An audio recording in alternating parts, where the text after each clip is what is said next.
What's up guys, Intellitech Studios here, and Bissell recently released an updated version of one of the most popular vacuums in America. This is the Bissell PowerForce Helix vacuum, and chances are, statistically, you've owned this at some point in time, at least the previous version, as this is a brand new version. Now, the process for assembly is exactly the same, but if you grabbed one of these new ones and you're curious as to how to put it together, don't worry, this video will show you exactly how to do it. There's a cat. So, right here we've got a quick start guide and showing you what's in the box. You should have the handle on the body, 2 screws that are taped to the handle, the hose, lower cord wrap, dusting brush, crevice tool, and extension wand. And it has a basic product overview as well, and a QR code. Now we've got also some things here showing you how to clean the filters and the separator. Be sure to read all this, but if you accidentally threw it away, then don't worry, I'll make a video later on how to do that for whenever the time comes. So here we've got the lower cord wrap, we've got our dusting brush, dusting and upholstery brush, with one random bristle that's too long. We've got that. We've got some cardboard, which will move out of the way, and we got the handle, which just fell. So we've got the handle and some cardboard. We've got our hose, which unfortunately is still very stiff and terrible, just like the previous generation of Helix. It said it's new and improved, but unfortunately that was one of the biggest things that I complained about, and this right there is good reason enough for me to not recommend this, and I recommend getting the 2190 model PowerForce Helix Turbo instead.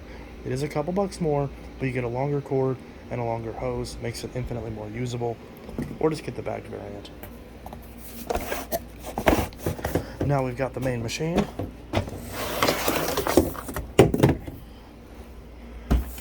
And it starts off in the recline position, but we're going to push it forward until it clicks into place. There it clicks. And we can pull off this plastic. And here it is. So here's the vacuum itself. Looks very similar to the new Clean View that I just recently reviewed. Basically, it says it's new and improved, but it appears the only version, the only change is the power head being a slightly different shape. But the question I just felt is if this is actually going to be any sort of improvement. It says that it has scatter-free technology, and it appears that is true. So there is a squeegee that's added to this model that was not present in the old version, so that might be a reason to upgrade if you have a lot of bare floors. But you didn't watch this video to figure out differences, you watched it to figure out how to put it together. So we're going to need a basic Phillips head screwdriver, which we've got right here. So we're going to need that to put in the 2 screws that hold in the handle. So we're going to pull off the plastic, and we got a little piece of tape that holds the 2 screws right here on the handle, so we're just going to peel this off. This tape should not leave any residue, so you shouldn't have any problems with that. And we've got our 2 long screws right in there. So what we're going to do is we're going to put these in the handle and tighten them. So the handle for this machine goes on with the back part facing towards the back, the hook for the hose and the cord also facing towards the back. It can only go on one way, and you're just going to push it on until it lines up. It all is molded to fit into place, so all that is proper. And then we're going to put a screw in on each side. So this one will go in here. We're going to thread it just a little bit by hand to kind of hold it in. And we've got another screw as well that goes in on the other side. Now unfortunately, because you have to screw this against the side of the handle, you have to go in at kind of an angle, so it can be a bit tricky to get it, but we're just going to go ahead and put in both of these screws. Actually, I just put my screwdriver on the wrong mode. If you have a ratcheting screwdriver, it actually helps quite a bit. So if we put this on, having a ratcheting screwdriver helps a lot. We can put that in. So we've got that screw in on that side, and now we'll put this screw in on this side. And if you're wondering where to get the screwdriver, you can get these. I'm pretty sure I bought this at Walmart as well, but it's just a ratcheting Husky screwdriver with a few different screw tip options, and it just pops off like that. So, now that we've got that in, the hard part for assembly is over. Everything else is just simply putting a couple parts and pieces into place. So we're going to take our lower cord wrap, and as you can see, there's a couple notches right here, maybe a little hard to see, and then there's a couple little grooves. So we're going to line this up. We're going to put this in. Actually, no, it's this way. So it goes in this way with this little tab facing towards the right, and we're going to twist it to the left until it clicks into place. Now that's in. Now we're going to take our twist and snap hose, and we're going to line up these two little grooves into these little notches right here on the machine. So we're just going to line these up just like that until they push in, and we're going to twist the hose to the right until it locks into place. Now that we've done that, we can take the hose and put it in the clip. Do not skip this part, otherwise the hose will be in the way. And then we're going to push it down on this bottom piece. It's going to be really stiff at first. We're just going to push it down on here until it's all the way in, until it's very close, if not touching this tab. And that's how you know. As long as you can wiggle it without it popping off, then it's on all the way. And we might have to adjust the hose a little bit. This hose is really short and really stiff, so it's unfortunately very awkward to put this hose on. Again, biggest reason why I don't recommend this model and why I recommend spending the extra couple bucks on the turbo variant. But nevertheless, if you bought this, that's how you do that. Then our dusting brush goes right here on this peg, and our unfortunately very small crevice tool flips around and stores on the inside of the wand, on the inside of the portion with the little groove. So that stores on the inside just like that. Then you put it on that little groove and snap it into place. And that is it. Assembly of this is incredibly easy, and now it is all the way together. Now the only last thing to do is to undo this cord and wrap it around the upper and lower cord hooks until we run out, and we can clip the remainder to the end of the cable. Whenever you want to release the cable, you can turn this down, and that'll allow you to pull off the entire cable. Of course, the hose is in the way, so it's a little awkward, but it's fairly easy enough to do. Now, if you want to use the machine, you also have to do two things to the cord. You're going to have to pull off this little plastic cord protector, otherwise it will not fit in your outlet, and if it does, well, you need new outlets. And then finally, we've got a free twist tie, which Bissell is kind enough to include in the box. So if you have any toy figurines, you could wrap one end of this around their hand, and the other end you can stick up in the air so it looks like they have a whip or a sword. So that's a cute little thing you can do. Otherwise, it's just a basic twist tie you can use for just about anything. And in traditional twist tie fashion, you'll often turn it, believing that you're loosening it, and find out you're just tightening it until you do it the other way. Find out that you actually had it right the first time, then do it a third time, and then you finally get it, just like USB. So, once we've got that, this vacuum is fully good to go. And once you're done wrapping the cable, you can simply grab any portion of the cable and clip the cord clip to it, and now the cable is fully on. Apologies for the camera being a bit shaky. My tripod unfortunately broke, and I was not able to get it replaced in the time of this unboxing, so my apologies for that. But once you want to use this machine, pull the cord off the clip, then you can twist this down. Again, the hose kind of gets in the way, it's a bit awkward. Now you can pull off the entire cable. Sometimes it gets tangled around this bottom portion. Just pull it all out until it clears this. Then you're going to take this cord clip and twist it back up. And now we're going to go ahead and plug this into a compatible, in this country at least, 120 volt wall socket. Alrighty, so now that we've got this all set up, we can in fact use it. And I'll show you how to use it real quick, just in case you're a novice to this particular machine. Now that the machine's plugged in, if we're going to be using it for carpet vacuuming, we're going to make sure to put the cord up into the cord clip. This will help keep the cable out of the way so that way we don't run it over. Something that's pretty important when the cord comes out of the bottom of the machine. The only problem with this is the cord on this exact model is only 23 feet, which means we don't have a lot of slack. So this pretty much reduces it to about 19-20 feet, which is just frankly not enough cord in these days. Again, another reason why I prefer the turbo variant, which has 25 feet. So, now that we've got that situated, we can adjust the we can adjust the carpet height adjustment to the pile for our carpet. For most people, the medium setting, which is the default, is perfectly well enough. And we can adjust it down for a lower pile carpet, all the way down for bare floors. It does now have that squeegee after all. Or we can adjust it up for a thicker pile carpet, and all the way up for a very high pile carpet. Now for my usage, medium generally works okay, and sometimes I have to put it on the second to highest setting. It really just depends on the specific machine, because these different Bissells will function differently.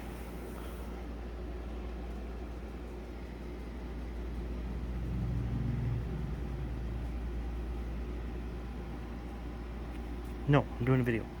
So, anyways, I'm going to leave this on medium, and that should be sufficient for my particular carpet. But of course, play around with this and make sure that it's adjusted properly. A way to make sure it's adjusted properly is to make sure that you can hear the actual brush roll engaging with the carpet, but also where the vacuum is not too difficult to push. Generally speaking, you want to start at medium. If you don't feel it making contact, turn it down. And if you do feel it making contact and it's a bit hard to push, then turn it up. Play with it and make sure you find the right height for your carpet.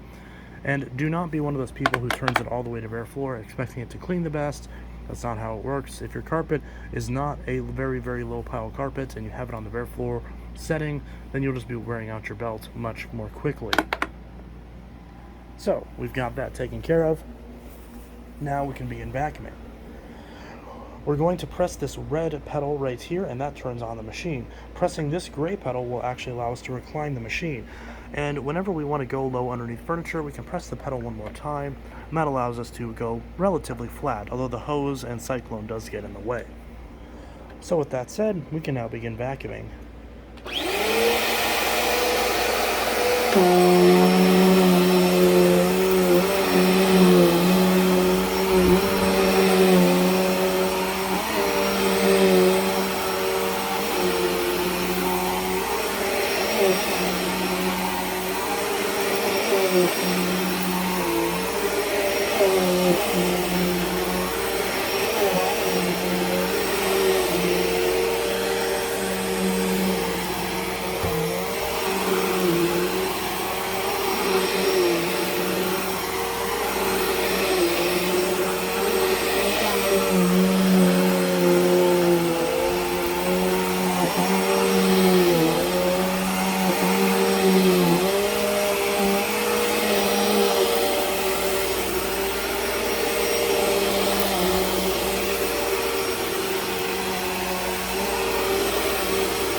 So now we can see that it does work, and we can actually check what we picked up by pressing this button right up here that says empty, and that removes the entire cyclone and bin assembly. And as we can see, the new bin on this new unit has kind of a smoke tint to it, so it's a bit harder to see what's in there, but we can see it did pick up a good amount of stuff. Good amount of hair and fine dust, so this machine does work. And you want to press this gray release button right here over a trash can to empty out the contents and close it up after you're done.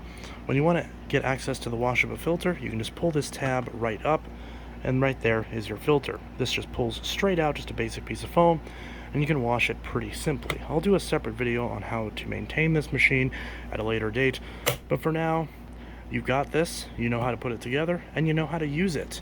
At least everything except for the tools, which I'll show you in a sec. Once you're done, put this back on until it clips into place, and if you want to carry the machine anywhere, you pick it up by this handle. When you want to access the tools, it's very simple.